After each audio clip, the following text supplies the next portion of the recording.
15 তারিখ তার মাঝখানে যে রাতটা, সেই রাতে অ্যারাউন্ড 2:40 নাগাদ আমাদের ওসি নিশ্চিন্দার কাছে একটা ফোন আসে। সেই ফোনে যে খবরটা আসে সেটা হচ্ছে যে রাজস্থানের একজন ব্যবসায়ীকে অপহরণ করে আমাদের এই নিশ্চিন্দা থানা এলাকায় কোথাও আটক করে রাখা হয়েছে। তো সেই খবরটা পেয়ে ওসি নিশ্চিন্দা এবং ওনার টিম ইমিডিয়েটলি রেসপন্ড করেন এবং রেসপন্ড করে ওনার একটা লোকেশন পান। এই লোকেশনটা কিভাবে পান সেটাও বলি। যিনি ভিকটিম আছেন সেই ভিকটিম কোনোভাবে নিজের লাইভ লোকেশন যেটা আছে সেই লাইভ লোকেশনটা শেয়ার করতে সমর্থ হয়েছিলেন। মানে ওই ভিকটিমের যে হোয়াটসঅ্যাপ আছে সেই হোয়াটসঅ্যাপ ভিডিও কল করেই যে মুক্তিপণ চাওয়া হচ্ছিল সেই মুক্তিপণটা চাওয়া হচ্ছিল এই হোয়াটসঅ্যাপ ভিডিও কল করেই।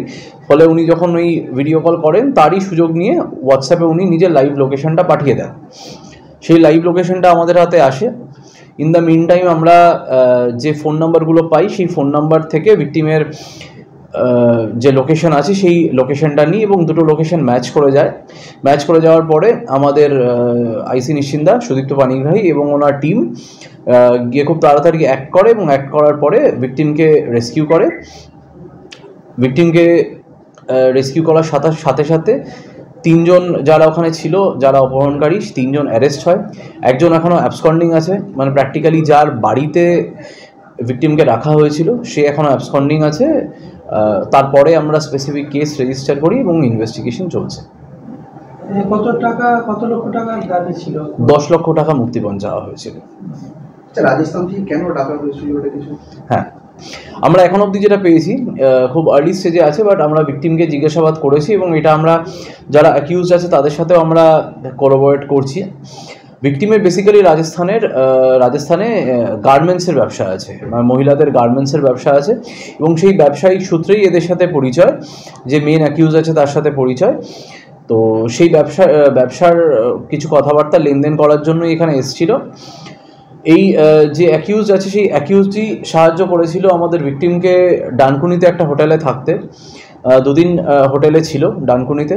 তারপর তার ফিরে যাওয়ার ব্যাপার ছিল, কিন্তু যেদিন ফিরে যাওয়ার ব্যাপার সেই সময় যে অ্যাকিউজ আছে তারা রিয়েলাইজ করে যে ভিকটিম তার কাছে বেশ কিছু লিকুইড ক্যাশ আছে এবং তখনই আর কি এই চিন্তাভাবনাটা আসে যে ওকে যেতে না দিয়ে রিস্ট্রেন করে রাখা, কিডন্যাপ করে রাখা এবং মুক্তিপণ চাওয়া।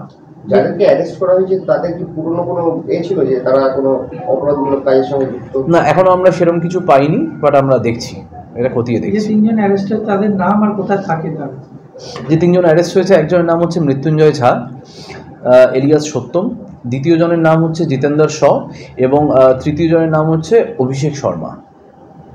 কোথায় থাকে এরা মৃত্যুঞ্জয় এবং জিতেন্দ্র এদের দুজনেই নিশ্চিন্দার বাসিন্দা। অভিষেক হচ্ছে উত্তরপাড়া থানা এলাকার বাসিন্দা। রাজস্থান থেকে যিনি এসেছিলেন ওনার বাড়ির লোক কি ডাকা হয়েছে? হ্যাঁ, ওনার বাড়ির লোকের সাথে ওখানে লোকাল পুলিশের সাথেও আমরা কন্ট্যাক্ট করেছি এবং ওনার বাড়ির লোকের সাথেও আমরা কন্ট্যাক্ট করেছি। ওনার বাড়িতে বয়স্ক মা বাবা আছেন। বাবা গভর্নমেন্ট এমপ্লয়ি ছিলেন, কিন্তু যেটা আছে একটু অসুস্থ আছেন। বাবা অসুস্থ আছেন, বয়স্ক আছেন। মা হোম মেকার আছেন, ফলে মা বাবা কারোর পক্ষে এখানে আসা সম্ভব হয়নি, কিন্তু ওনারা অন্যান্য রিলেটিভদের মাধ্যমে এবং যা লয়ার আছে সেগুলো পাঠিয়েছেন। ভিকটিমকে কি বেঁধে রাখা বা কোনো টর্চারিং কিছু? না, আমরা সেরকম কোনো কিছু পাইনি। ভিকটিমকে মানে বাড়ির লোকের হাতে হ্যান্ড ওভার করা বা সেটা কীভাবে পৌঁছে দেওয়ার ব্যবস্থা হবে? আজকে এখন তো এটা বেসিক্যালি ইনভেস্টিগেশন চলছে। ভিকটিমের আমরা যেটা ম্যাজিস্ট্রেটের সামনে গোপন জবানবন্দি যেটাকে বলি, যেটা আগে 164 CRPC ছিল, এখন 183 BNSS হয়েছে, সেই প্রসেসটা আজকে কমপ্লিট হওয়ার পরে এরপর যদি ভিকটিমকে আর কিছু তদন্তকারী অফিসার কিছু জিজ্ঞাসাবাদ করে তারপর ভিকটিমকে হ্যান্ড ওভার করে দেওয়া হবে।